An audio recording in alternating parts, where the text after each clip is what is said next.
Chắc hẳn các bạn đều rất tò mò rằng cuộc sống ở những quốc gia giàu có nhất thế giới như thế nào phải không? Ở những quốc gia này, người dân có cơ hội tiếp cận với nhiều dịch vụ và tiện nghi hiện đại, từ công nghệ tiên tiến đến môi trường sống lành mạnh. Các nước này không chỉ đứng đầu về thu nhập bình quân đầu người mà còn về sự công bằng xã hội và chất lượng cuộc sống toàn diện. Việc tìm hiểu về cuộc sống ở những nước giàu nhất không chỉ giúp ta có cái nhìn rõ ràng hơn về sự phát triển kinh tế, mà còn mở ra những bài học quan trọng về cách con người có thể xây dựng một xã hội bền vững và thịnh vượng. Hãy cùng top 10 vô đối đi khám phá về cuộc sống ở 10 nước giàu nhất thế giới nhé! 1. Luxembourg. Luxembourg đứng ở vị trí quán quân với GDP bình quân đầu người là 128.820 đô la Mỹ. Đây là một trong những quốc gia có dân số ít nhất tại châu Âu chỉ với 634.000 người.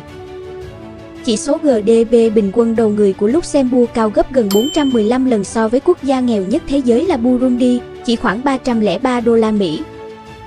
Luxembourg nổi tiếng với hoạt động sản xuất thép và giờ đây, nước này còn sở hữu ngành dịch vụ tài chính quy mô rất lớn, đóng góp phần đa vào sản lượng kinh tế của quốc gia. Không chỉ nền kinh tế vững mạnh mà đây còn là một đất nước văn minh và tiến bộ thuộc hàng top thế giới, đồng thời thu hút một tỷ lệ dân nhập cư cực kỳ cao. Cuộc sống tại Luxembourg được đánh giá là an toàn, với hệ thống giáo dục và y tế chất lượng cao, cũng như hạ tầng hiện đại. Người dân Luxembourg có điều kiện tiếp cận với những tiện ích hàng đầu, từ hệ thống giao thông công cộng hiệu quả đến các dịch vụ giải trí và văn hóa phong phú. Quốc gia này cũng nổi tiếng với không gian sống xanh, môi trường trong lành và những chính sách bảo vệ môi trường tiên tiến. Tuy nhiên, đi kèm với sự giàu có là chi phí sinh hoạt cao, đặc biệt là về nhà ở. Luxembourg có một thị trường bất động sản đắt đỏ, khiến việc mua nhà trở nên khó khăn với một số người. Mặc dù vậy, chính phủ Luxembourg có những chính sách xã hội mạnh mẽ nhằm đảm bảo mọi người dân đều có cơ hội hưởng thụ cuộc sống tiện nghi và thoải mái. 2. Ireland. Đứng ở vị trí thứ hai là Ireland với GDP bình quân đầu người là 107.000 đô la Mỹ. Ireland là đảo quốc lớn thứ 3 trên thế giới nằm ở phía tây của nước Anh. Ireland luôn đứng ở top đầu các quốc gia tại châu Âu về tốc độ tăng trưởng kinh tế, với thị trường xuất khẩu máy tính và dịch vụ Internet lớn thứ hai hành tinh. Rất nhiều tập đoàn đa quốc gia nổi tiếng như Amazon, Apple, Facebook chọn làm nơi đặt trụ sở. Không ngoa khi người ta mệnh danh đây là trung tâm phương tiện truyền thông kỹ thuật số của châu Âu.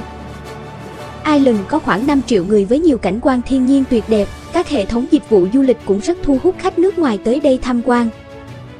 Người dân Ireland, đặc biệt là ở các thành phố lớn như Dublin, Cork và Galway, thường có thu nhập cao và điều kiện sống thuận lợi. Cuộc sống hiện đại tại đây gắn liền với việc tiếp cận các dịch vụ tiện ích cao cấp, từ hệ thống giao thông công cộng phát triển đến các cơ sở y tế và giáo dục chất lượng. Văn hóa và nghệ thuật cũng rất được coi trọng, với nhiều sự kiện âm nhạc, văn hóa và thể thao diễn ra thường xuyên. Tuy nhiên, giống như các quốc gia phát triển khác, Ireland cũng phải đối mặt với một số thách thức, trong đó nổi bật là chi phí sinh hoạt tăng cao, đặc biệt về nhà ở và giá bất động sản. Dù vậy, nhờ vào các chính sách kinh tế ổn định và môi trường sống an toàn, Ireland vẫn là điểm đến lý tưởng cho những ai tìm kiếm một cuộc sống giàu có và thoải mái. 3. Thụy Sĩ. Sở hữu GDP bình quân đầu người là 94.800 đô la Mỹ. Thụy Sĩ nằm ở phía tây của Trung U, là nơi chứa đựng và cất giấu rất nhiều của cải của giới siêu giàu trên thế giới. Dịch vụ hàng hóa xa xỉ phẩm rất thịnh hành và phát triển cực mạnh tại Thụy Sĩ, chẳng hạn như việc sản xuất chế tác các loại đồng hồ đắt tiền và xịn sò nhất trên thế giới đều được thực hiện tại đây. Chất lượng an sinh xã hội cao, tỷ lệ tội phạm thấp, mức lương cao nhưng thuế lại đóng thấp là những lý do mà rất nhiều người ao ước được sống tại đây. Người dân Thụy Sĩ tận hưởng một mức sống rất cao, với hệ thống y tế và giáo dục hàng đầu, cũng như cơ sở hạ tầng hiện đại. Sự phát triển bền vững và chú trọng đến môi trường giúp Thụy Sĩ duy trì một môi trường sống trong lành, an toàn và xanh sạch. Các thành phố lớn như Zurich, Geneva và Basel đều nổi tiếng với chất lượng cuộc sống cao, từ các dịch vụ tiện ích đa dạng đến hệ thống giao thông công cộng hiệu quả. Ngoài ra, Thụy Sĩ còn nổi bật với cảnh quan thiên nhiên tuyệt đẹp, bao gồm dãy núi Alps, các hồ nước trong xanh và những thung lũng trải dài. Người dân ở đây thường dành nhiều thời gian cho các hoạt động ngoài trời như trượt tuyết, leo núi và đi bộ đường dài, giúp duy trì lối sống lành mạnh và cân bằng. 4. Qatar. Dân số của Qatar chỉ chiếm 0,04% dân số thế giới, khoảng hơn 3 triệu người và có GDP 89.400 đô la Mỹ. Trước khi trở thành một đất nước giàu có thì Qatar từng là một quốc gia nghèo nàn, dân sống chủ yếu dựa vào nghề lặn ngọc trai. Nhưng khi trở thành ông hoàng ngành năng lượng thì Qatar chẳng bao giờ còn nghèo nữa. Người dân Qatar, cũng như người nước ngoài làm việc tại đây, thường được hưởng những lợi ích từ hệ thống phúc lợi xã hội rộng rãi. Dịch vụ y tế công cộng và giáo dục đều miễn phí cho công dân Qatar và họ còn nhận được các hỗ trợ tài chính từ chính phủ. Qatar cũng không đánh thuế thu nhập cá nhân, tạo điều kiện cho người dân và người lao động nước ngoài tận hưởng cuộc sống với mức chi tiêu thoải mái hơn. Văn hóa tiêu dùng cao cấp và lối sống xa hoa hiện diện ở khắp nơi, từ các khách sạn 5 sao, nhà hàng quốc tế, cho đến các trung tâm giải trí hiện đại. Những người sống tại Qatar có thể tham gia vào các hoạt động giải trí như mua sắm hàng hiệu và thưởng thức ẩm thực đa dạng đến từ khắp nơi trên thế giới. Mặc dù lương cao và điều kiện làm việc tốt hơn so với nhiều nơi khác trong khu vực, nhưng mức sống giữa người nước ngoài và người dân bản địa vẫn có sự chênh lệch. Thêm vào đó, khí hậu sa mạc nóng bức quanh năm cũng ảnh hưởng đến sinh hoạt hàng ngày, buộc mọi người phải phụ thuộc vào các tiện ích điều hòa không khí và không gian sống trong nhà. 5. Na Uy. Na Uy có GDP trung bình 88.800 đô la Mỹ. Na Uy là quốc gia ở Bắc Âu theo thể chế quân chủ lập hiến, giáp với Phần Lan, Nga và Thụy Điển. Kinh tế tại Na Uy là một nền kinh tế hỗn hợp, pha trộn giữa hoạt động thị trường tự do và sở hữu nhà nước. Các lĩnh vực chủ chốt gồm dầu mỏ, năng lượng thủy điện, chế tạo nhôm. Mức chi phí sống tại Na Uy cao hơn Mỹ khoảng 30% và cao hơn Anh 25%. Người dân Na Uy tận hưởng một mức sống cao, với thu nhập bình quân thuộc hàng cao nhất thế giới, đi kèm với môi trường sống an toàn và văn minh. Na Uy có một hệ thống giáo dục và y tế công miễn phí cho tất cả công dân, đảm bảo rằng mọi người đều có cơ hội tiếp cận với các dịch vụ tốt nhất. Ngoài ra, hạ tầng giao thông và dịch vụ công cộng cũng được phát triển mạnh mẽ, từ các tuyến xe điện, tàu hỏa, cho đến các con đường và cầu nối giữa các khu vực trong nước. Điểm nổi bật của cuộc sống giàu có ở Na Uy không chỉ nằm ở của cải vật chất mà còn ở chất lượng cuộc sống, đặc biệt là sự cân bằng giữa công việc và cuộc sống cá nhân. Người Na Uy coi trọng thời gian nghỉ ngơi và thư giãn, và họ thường dành thời gian để tận hưởng các hoạt động ngoài trời. Với thiên nhiên hùng vĩ bao gồm núi non, vịnh hẹp, fjord và rừng rậm, người dân Na Uy yêu thích các hoạt động như leo núi, trượt tuyết và đi bộ đường dài. Cuộc sống gắn bó với thiên nhiên giúp họ duy trì lối sống lành mạnh và thoải mái. Tuy nhiên, cuộc sống tại Na Uy cũng có chi phí sinh hoạt khá cao, đặc biệt là ở các thành phố lớn như Oslo và Bergen. 6. Singapore. Đứng thứ 6 đại diện duy nhất của châu Á có mặt trong top 10, Singapore với GDP trung bình 84.500 đô la Mỹ. Quốc đảo Sư Tử chỉ có khoảng 6 triệu dân cư, với diện tích toàn đất nước là khoảng 697 km², không có nguồn tài nguyên, không nước ngọt, không lương thực, tất cả đều phải nhập từ bên ngoài, thế nhưng kinh tế của nó luôn ở tầm cao của thế giới. Người dân Singapore được hưởng một chất lượng cuộc sống cao với hệ thống giáo dục và y tế tiên tiến. Trẻ em Singapore có cơ hội tiếp cận với nền giáo dục hàng đầu thế giới, với nhiều trường học và đại học quốc tế có tiếng. Về y tế, Singapore tự hào với hệ thống chăm sóc sức khỏe tiên tiến, kết hợp cả công và tư, đảm bảo dịch vụ chăm sóc sức khỏe chất lượng cho cả người dân địa phương và người nước ngoài sinh sống tại đây. Thành phố Singapore nổi bật với kiến trúc hiện đại, những tòa nhà cao tầng chọc trời và các khu mua sắm xa hoa như Orchard Road, Marina Bay Sands và nhiều trung tâm thương mại khác. Người dân tại đây có lối sống tiện nghi, dễ dàng tiếp cận với các dịch vụ cao cấp, từ nhà hàng ẩm thực quốc tế đến các sự kiện văn hóa và nghệ thuật phong phú. Cuộc sống tại Singapore khá đắt đỏ, có nhịp độ nhanh và cường độ công việc cao, đòi hỏi người dân phải có khả năng thích nghi với môi trường cạnh tranh. 7. Mỹ.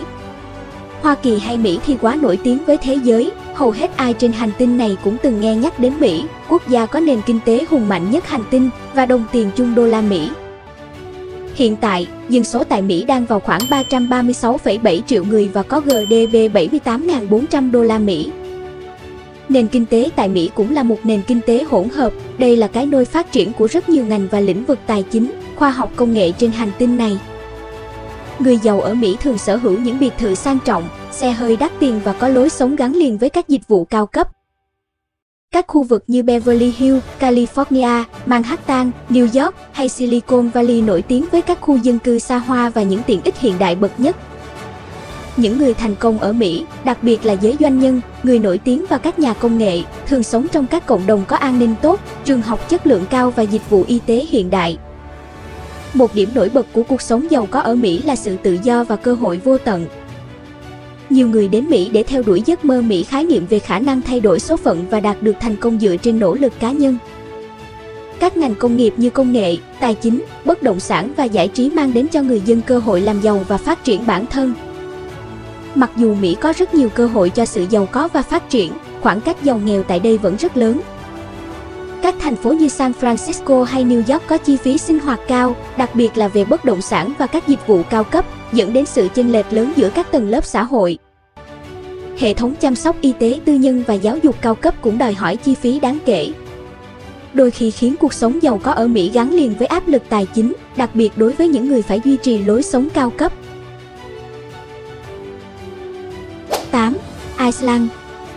Iceland chỉ có khoảng gần 345.000 người, từ những ngư dân chỉ biết đến nghề đánh bắt cá và buôn bán các sản phẩm từ cá.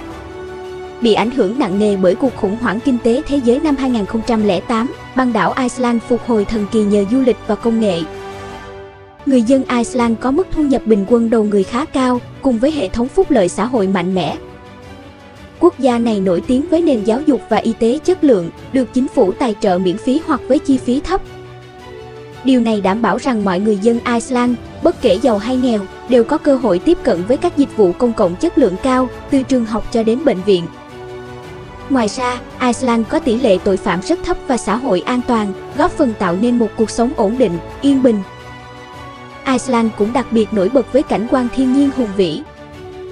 Người dân ở đây, dù giàu có, thường yêu thích các hoạt động ngoài trời và tận hưởng thiên nhiên quanh năm, từ việc khám phá suối nước nóng tự nhiên, hồ băng, đến thác nước và các cánh đồng núi lửa. Khí hậu lạnh giá không ngăn cản người Iceland tận dụng tối đa lợi thế thiên nhiên của họ, mà ngược lại còn giúp họ phát triển một lối sống gần gũi và bền vững với môi trường.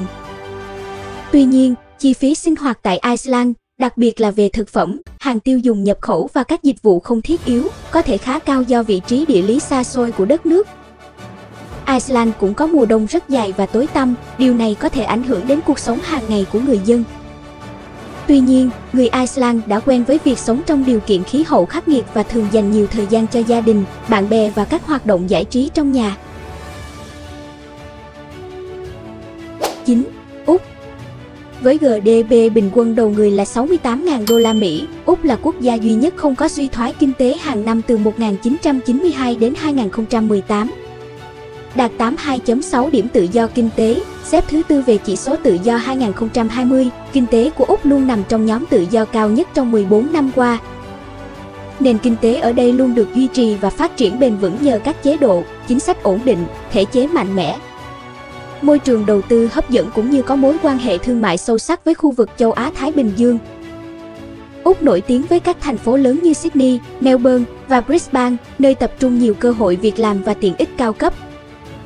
Người giàu ở Úc thường sở hữu những căn biệt thự hiện đại ven biển, tận hưởng cuộc sống gần gũi với thiên nhiên và có thể tiếp cận với các dịch vụ hàng đầu. Các khu vực giàu có như Eastern Suburbs ở Sydney hoặc Toorak ở Melbourne là nơi tập trung nhiều gia đình thịnh vượng, với các căn hộ cao cấp, trường học quốc tế và các tiện ích giải trí phong phú. Cuộc sống tại Úc gắn liền với lối sống ngoài trời, nhờ vào khí hậu ôn hòa và cảnh quan thiên nhiên đa dạng. Người dân Úc thường dành thời gian cho các hoạt động ngoài trời như bơi lội, lướt sóng, đi bộ đường dài hoặc chơi golf. Với bờ biển dài và công viên quốc gia rộng lớn, Úc là thiên đường cho những người yêu thích thiên nhiên và thể thao ngoài trời. Đặc biệt, những khu vực như bãi biển Bondi ở Sydney hoặc vịnh Great Barrier Reef mang lại cho người dân và du khách những trải nghiệm độc đáo giữa thiên nhiên tươi đẹp. Tuy nhiên, chi phí sinh hoạt tại các thành phố lớn của Úc như Sydney và Melbourne tương đối cao, đặc biệt là về bất động sản. Giá nhà đất ở đây đã tăng mạnh trong những năm gần đây, khiến việc sở hữu nhà ở trở nên khó khăn hơn đối với một số người. Dù vậy, mức lương cao và hệ thống hỗ trợ xã hội tốt giúp cân bằng phần nào áp lực tài chính này. 10. Đan Mạch. Đan Mạch có khoảng 5,8 triệu người, GDP của Đan Mạch là 442,85 tỷ đô la Mỹ, bình quân đầu người là 66.400 đô la Mỹ. Với một nền kinh tế mở, xuất nhập khẩu chiếm gần 60% GDP, nhiều năm được Ngân hàng Thế giới xếp hạng vào top các nước có môi trường kinh doanh tốt nhất thế giới. Một trong những yếu tố chính tạo nên sự giàu có ở Đan Mạch là hệ thống phúc lợi xã hội mạnh mẽ. Chính phủ đảm bảo rằng mọi công dân đều có quyền tiếp cận với các dịch vụ y tế miễn phí và giáo dục chất lượng cao. Hệ thống giáo dục Đan Mạch được coi là một trong những hệ thống tốt nhất thế giới, với nhiều trường học và đại học hàng đầu. Đặc biệt, giáo dục đại học tại đây miễn phí cho công dân Đan Mạch và các sinh viên từ Liên minh châu Âu. Người dân Đan Mạch cũng tận hưởng một cuộc sống an toàn và yên bình, với tỷ lệ tội phạm thấp và một xã hội cởi mở. Hệ thống giao thông công cộng hiện đại và hiệu quả giúp người dân dễ dàng di chuyển, từ đó tạo điều kiện thuận lợi cho việc làm và sinh hoạt hàng ngày. Các thành phố lớn như Copenhagen và Aarhus không chỉ nổi bật với cơ sở hạ tầng hiện đại mà còn giữ được nét văn hóa và truyền thống độc đáo. Tuy nhiên, chi phí sinh hoạt ở Đan Mạch cũng tương đối cao, đặc biệt là tại các thành phố lớn. Giá nhà đất, thực phẩm và dịch vụ có thể khiến cuộc sống trở nên tốn kém, nhưng mức lương cao và hệ thống phúc lợi xã hội giúp người dân có khả năng chi trả tốt hơn.